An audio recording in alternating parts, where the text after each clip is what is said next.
Room at the moment, all out at the bar. That sounds like my family. Wonderful. Yeah, get your food and come on in. Come on. I want to thank my lovely wife who's floating around here somewhere. Thank you for everything. Whether it's me going to school for umpteen years to get master's degrees, a PhD, starting a business, or to run for Senate, you've been by my side. Thank you, Tiffany. I appreciate it. My kids who aren't here, because I didn't want to bring them to this one, I want to thank them for their support and their understanding that Daddy is not always home. Daddy's out knocking on doors. Daddy's campaigning with his friends that were running in 2015, and he'll be going all next year knocking on doors again. But I'm happy to say that they like to come with me. They like to carry the literature and knock on doors with me. I want to thank everybody in the room for coming and donating. This doesn't happen without you, okay? I can't do this by myself. I can't do it with just a couple volunteers. Your support is what means everything. Thank you so very much for coming out and supporting me tonight. I just want to acknowledge a few supporters that aren't here, but send their best wishes. Chris Benedict, the Albany County Sheriff of the GOP, who ran in Colony. Unfortunately, we suffered a defeat there, but she's been great. Melissa Cremani is sick. She's the Bethlehem Town GOP. She couldn't be here tonight. Send her regrets. Mark Wojcik of the Troy City GOP couldn't be here tonight, but sends his regrets, as does Congressman Gibson, who's been really supportive of all Republicans in the area. He's been wonderful. He couldn't be here tonight because he has session. Some folks in the room, no particular order. I want to acknowledge Rachel Bleddy, the Republican Commissioner of Elections for Albany County and the former chair of Albany County GOP. Thank you, Rachel, for being here. Let's see, we have Rich Christ, who's here representing the Rensselaer County GOP. Thank you very much, Rich. Let's see, Melanie Doomers, who ran for Bethlehem Town Clerk. Where are you, Melanie? I saw you earlier. Thank you very much for running. Thank you for being here. Brian Mannion, who ran for Colony Town Board. It was his first time running. Where are you, Brian? Thank you very much for being here. Thank you for running your campaign. Thank you. Chris Carey was here earlier. He ran for Colony Town Board. I'm pleased to say that he was elected to the position and will be joining the Colony Town Board in January. So thank you, Chris, for being here, but you're gone now. Doug Schultz. Doug, great man here. He ran for Albany County Legislature out in Bethlehem. I had the pleasure of knocking on doors with him, talking to a lot of good folks. I'm sorry we came up short, but you ran a great campaign. Your neighbors loved you, and I don't want you to stop. I want you to run again. Okay? Thank you. And Joe Vitolo is here. Joe, he ran for our Albany County Executive against Dan McCoy. Ran a great campaign, driving his RV around town, meeting a lot of great folks. Thank you for running. I hope you run again. There may be something on the table next year. I'm looking forward to hearing more. So thank you, Joe. Thank you for being here. Now, the other thing I want to do is just take a moment of silence to acknowledge the tragedy in Paris. I mean, that is really something that caught everybody off guard this weekend. So we could just take one moment, nod our heads in silence, and say a prayer. Thank you.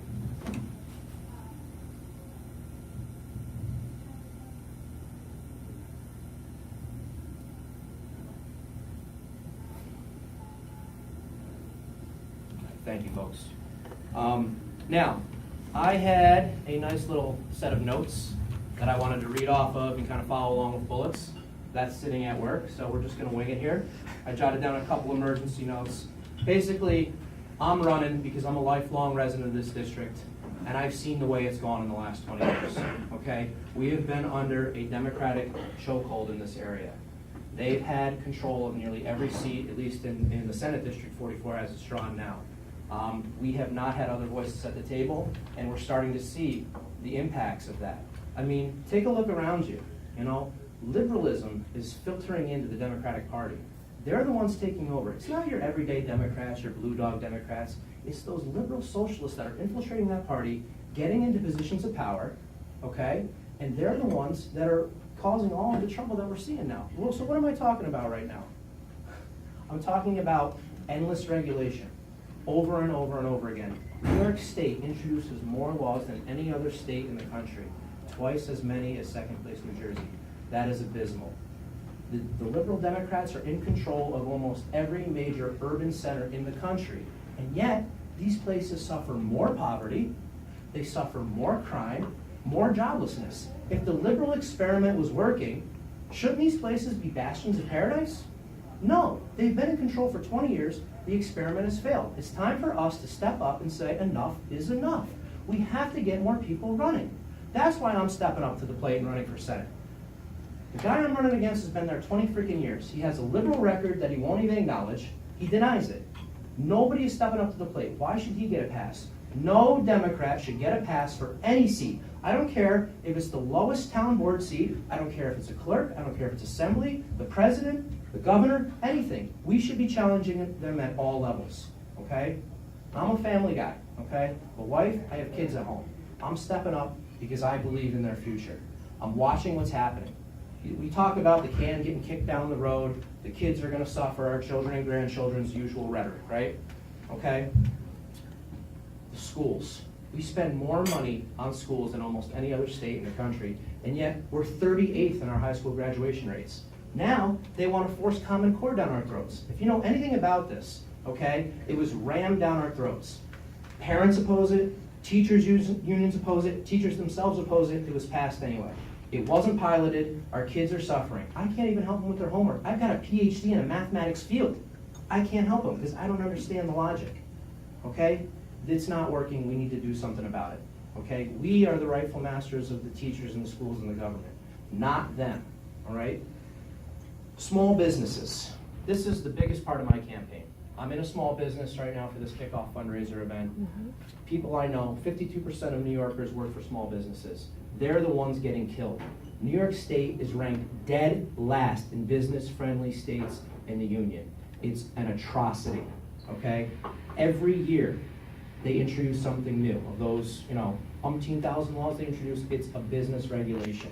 Every small business owner that I've talked to, doesn't matter what city it is, doesn't matter what town it is, they all say the same thing. What is Albany going to do to us next?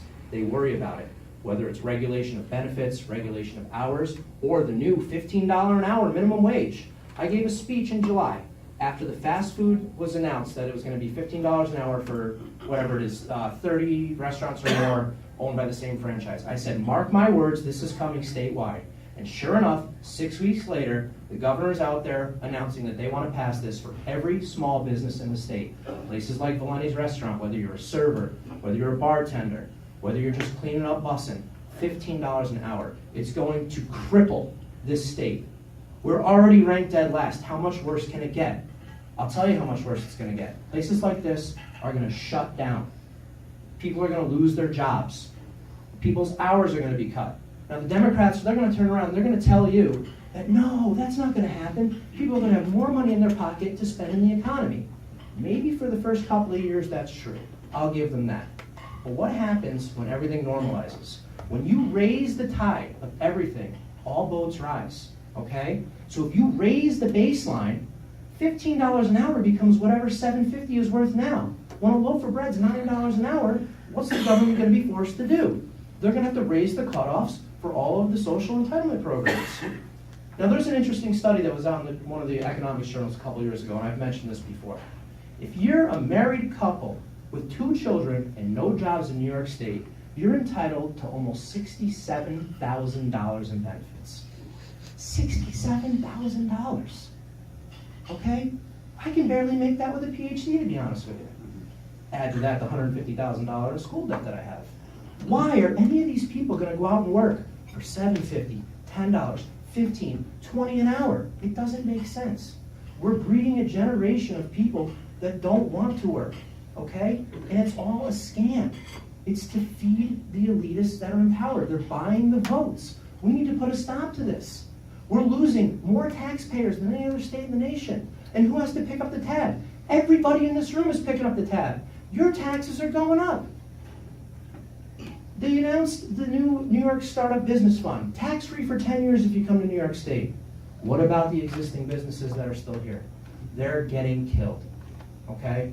We need to step up to the plate now and say enough is enough. The business owners need to rally. They need to get behind candidates that are going to support their best interests. By them just putting their hands up and saying, I don't want to get involved in politics because you can hurt my business. Well, guess what? By doing that, you're hurting your business anyway. So it's time we stepped up. Let's also talk about infrastructure spending. Our bridges are friggin' falling apart. With all the taxes that we have in this state, the least they could do is have it so that our bridges, our roads are maintained. You know, it's the classic argument, who will fix the roads? The government's not fixing the roads.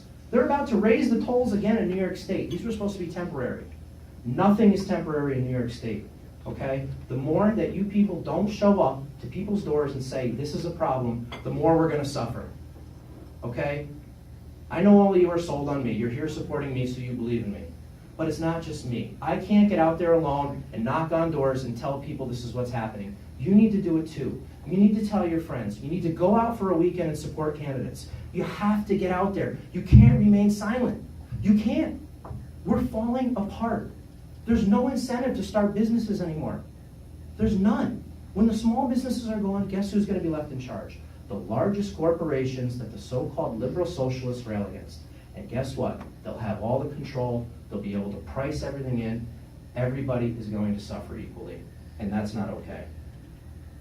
I just want to touch upon, real quickly, corruption and transparency. New York State is the most corrupt government in the union. That is not okay. The average term of a senator right now is 19 years. That's how long they are, when you average up everybody that's there. That's unacceptable. I'm running on term limits. After 8 years, if you can't get done what you want to get done, it's time to say goodbye. After 8 years, it's not about the people, it's about yourself. It's about making yourself rich. And that's what all of these things that you're seeing on the TV are all about. These senators get into these corruption schemes. Why? Because they've been there so long that they're bought out. Now the guy I'm running against sits on the insurance committee. His donations don't come from people like you or you or you. They come from the insurance companies.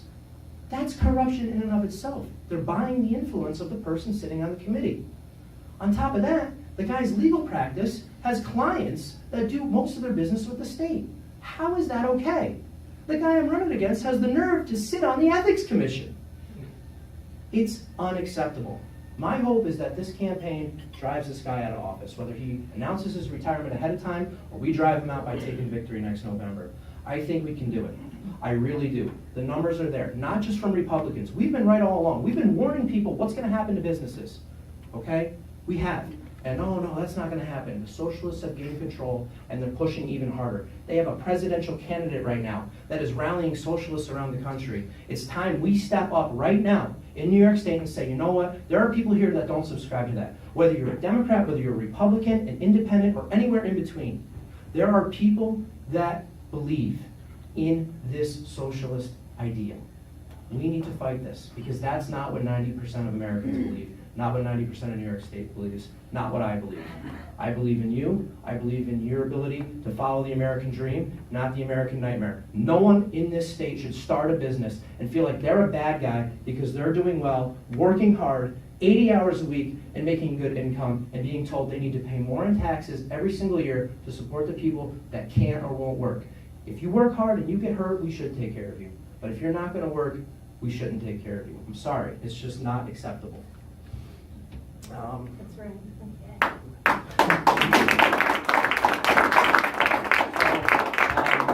That's from the heart. That's what I believe.